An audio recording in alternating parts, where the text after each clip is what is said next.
Assalamualaikum warahmatullahi wabarakatuh.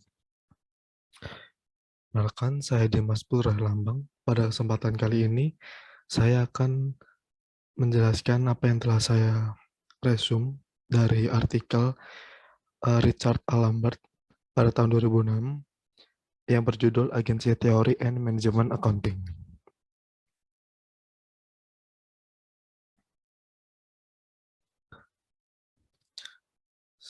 Sebelumnya, makalah ini itu mengulas teori keagenan dan aplikasinya pada akuntansi manajemen. Jadi akuntansi manajemen ini berkaitan dengan masalah pengukuran dan informasi dalam suatu perusahaan. Informasi ini digunakan untuk membantu mengevaluasi keputusan masa lalu serta upaya untuk meningkatkan keputusan masa depan. Jadi keputusan ini itu mencakup alokasi sumber daya dalam perusahaan, koordinasi lintas subunit, penetapan harga, penetapan biaya, serta kompensasi dan insentif. Selanjutnya, setup of the basic agency model.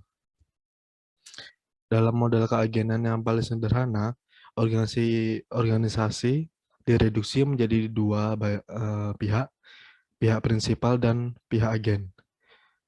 Di mana pihak prinsipal ini memiliki peran dalam menyediakan modal, menanggung resiko, dan juga membangun insentif. Sedangkan pihak dari agen memiliki peran sebagai membuat keputusan atas nama prinsipal dan juga menanggung risiko. Namun dalam agensi model ini terdapat beberapa kendala. Yang pertama, di mana mengharuskan pihak prinsipal untuk menawarkan fungsi kompensasi yang cukup menarik untuk menawarkan agen tingkat utilitas yang diharapkan dapat diterima. Lalu batasan yang kedua adalah batasan kompatibilitas insentif, di mana batasan kompatibilitas insentif ini mewakili hubungan antara kontrak yang dipilih dan tindakan yang dipilih.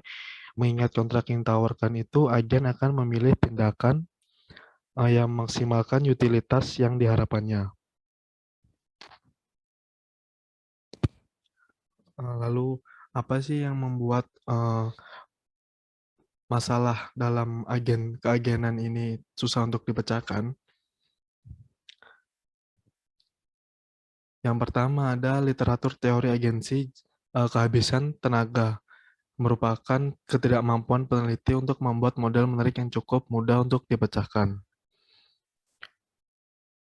Meskipun ini mungkin mewakili ideal, ada wawasan yang juga dapat diperoleh dari memeriksa pertanyaan yang kurang ambisius. Misalnya, peneliti dapat membandingkan properti insentif atau efisiensi kontrak alternatif yang masuk akal. Lalu, kesulitan yang kedua adalah standar publikasi umum menuntut solusi bentuk tertutup untuk model agensi atau karakterisasi solusi yang analisis statika komparatifnya dapat dilakukan secara teoritis. Di bidang lain, solusi numerik atau analisis simulasi. Ini setidaknya harus dipertimbangkan oleh para peneliti di bidang akuntansi juga.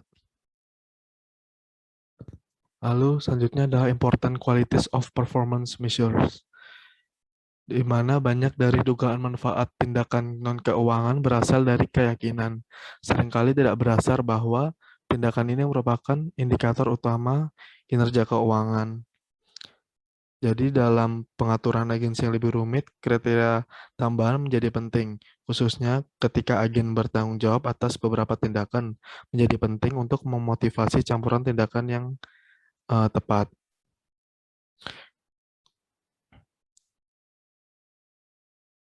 Lalu terdapat banyak situasi masalah keagenan dari berbagai jenis akan berinteraksi. Upaya untuk memecahkan satu dapat membuat orang lain lebih buruk. Ketika beberapa ukuran kinerja tersedia, pertanyaan tentang bagaimana menggabungkannya untuk mencapai ukuran yang kongruent menjadi penting. Namun, istilah seimbang juga menunjukkan bahwa perhatian harus diberikan dalam cara menimbang dimensi kinerja. Misalnya, jika sebuah bobot kompensasi ditempatkan pada ukuran kinerja keuangan, tindakan agen akan diarahkan untuk meningkatkan tindakan ini. Mungkin dengan mengorbankan tindakan yang akan meningkatkan ukuran lain, tetapi merugikan kinerja keuangan. Setidaknya di jangka pendek.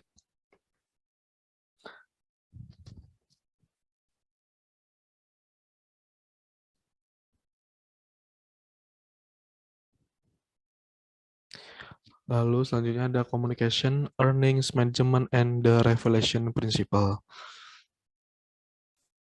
The revelation principle ini terdapat hambatan yang sebelumnya the revelation principle ini dikemukakan atau dikembangkan dalam literatur desain mekanisme.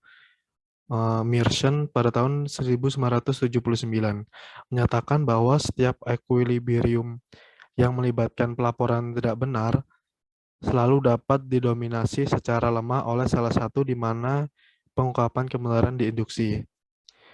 Demikian pula setiap proses multitahap, agen mengirimkan pesan tentatif, prinsipal membuat penawaran balik, agen mengirimkan pesan yang direvisi, dapat diduplikasi atau dikalahkan oleh proses satu tahap di mana agen menyampaikan kebenarannya. Penting juga untuk diketahui bahwa the revelation principle ini tidak mengatakan bahwa pengungkapan kebenaran datang tanpa biaya. Namun sebaliknya, prinsipal harus merancang kontrak untuk membujuk agen agar mengatakan yang sebenarnya. Secara umum ini akan memaksa untuk melakukan berkomitmen untuk kurang memanfaatkan informasi. Jadi artinya jadi biaya yang memujuk agen untuk mengatakan yang sebenarnya adalah bahwa prinsipal itu tidak dapat menggunakan informasi sepenuhnya, seperti jika pesan yang jujur tidak harus dimotivasi.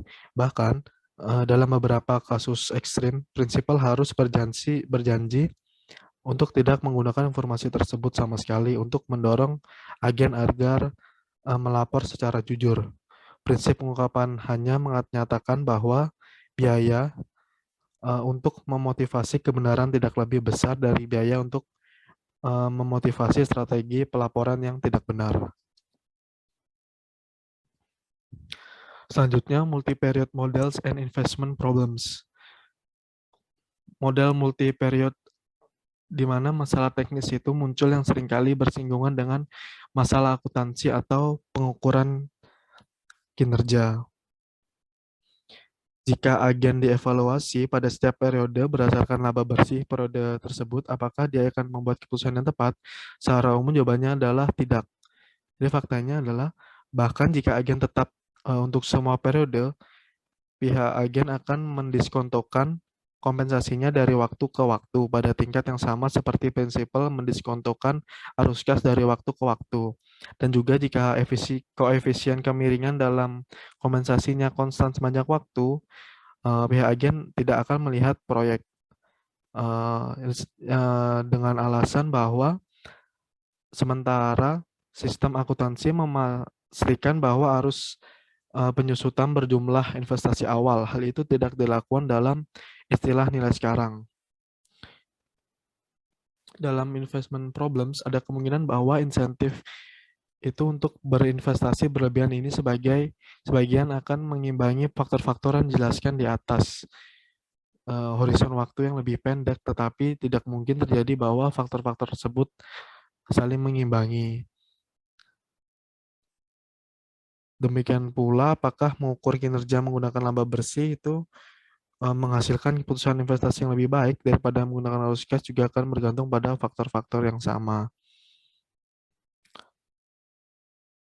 Jadi apakah hasil turunannya itu sama? Jadi pihak agen berinvestasi lebih atau kurang berinvestasi itu tergantung pada kemungkinan masa kerja agen serta beberapa baik percepatan pola penghentiannya. Selanjutnya, common misconception about agency theory. Dalam model keagenan, diasumsikan bahwa jika agen acuh tak acuh antara dua tindakan, pihak agen akan memilih salah satu yang terbaik untuk kepentingan prinsipal.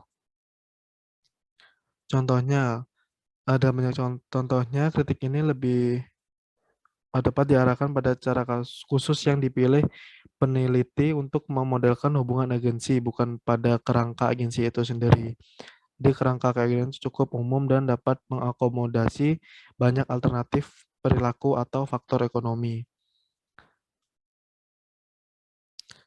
Serta penting bahwa ada unsur kepentingan pribadi agar konflik agensi itu layak dipelajari.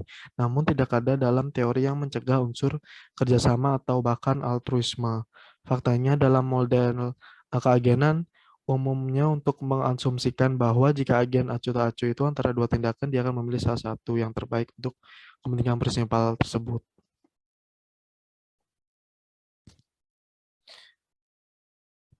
Kesimpulan dari artikel Lambert pada tahun 2006 ini adalah informasi yang digunakan untuk mengevaluasi keputusan masa lalu serta untuk membuat keputusan yang lebih baik, keputusan masa depan. Jadi demikian pula akuntansi manajemen berkaitan dengan koordinasi kegiatan subunit dalam perusahaan.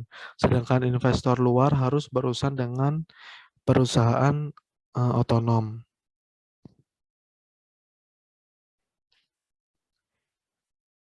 Sekian penjelasan resum saya terkait artikel Agency Theory and Management Accounting yang ditulis oleh Richard A. Lambert pada tahun 2006. Kurang lebihnya apabila ada salah-salah kata, saya mohon maaf. Terima kasih.